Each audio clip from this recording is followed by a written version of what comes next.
gauge was taken out by the tsunami. That happens sometimes. Our deep ocean sensor called the DART buoy detected a 1-meter tsunami, which is very high for such a reading away from the coastline. So this is a sizable tsunami. We're monitoring very closely, and the models show that the tsunami certainly will get out into the wider Pacific Ocean, and it remains to be seen how the amplitude will decay as it spreads. We could see size up to maybe around 6 meters in the area of Japan.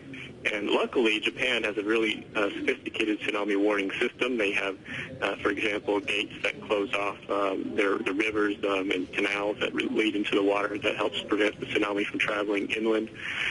They have tsunami sirens and tsunami crawlers that go on their TV. So I think the citizenry of Japan is going to be fairly well prepared for this.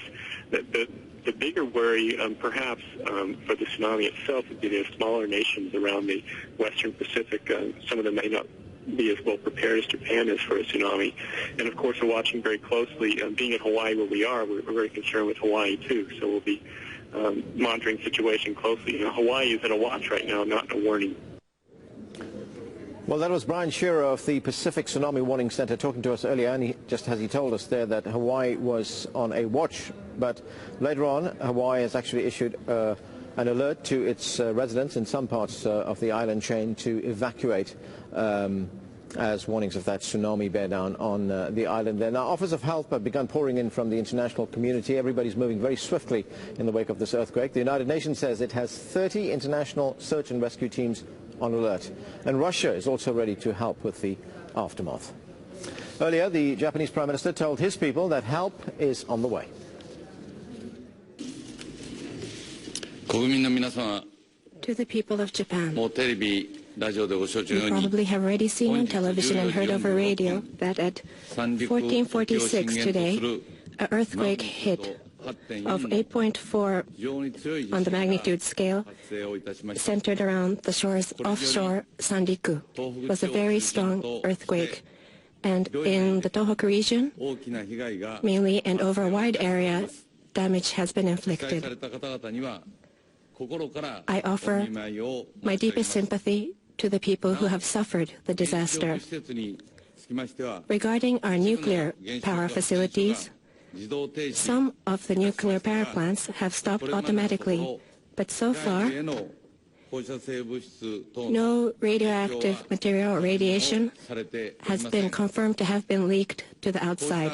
There has been no information of those lines so far. And given this situation, an emergency disaster response headquarters has been set up with myself as the head. We will secure the safety of the people of Japan, and in order to minimize the damage, the government will make every effort possible.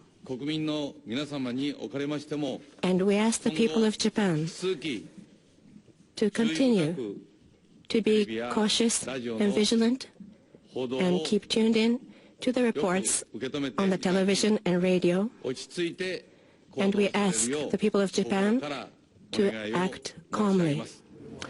The Japanese Prime Minister addressing the nation shortly after that 8.9 magnitude earthquake struck the east coast of the country. Now, Daniel Garcia is from the U.S. Geological Survey National Earthquake Center in Colorado.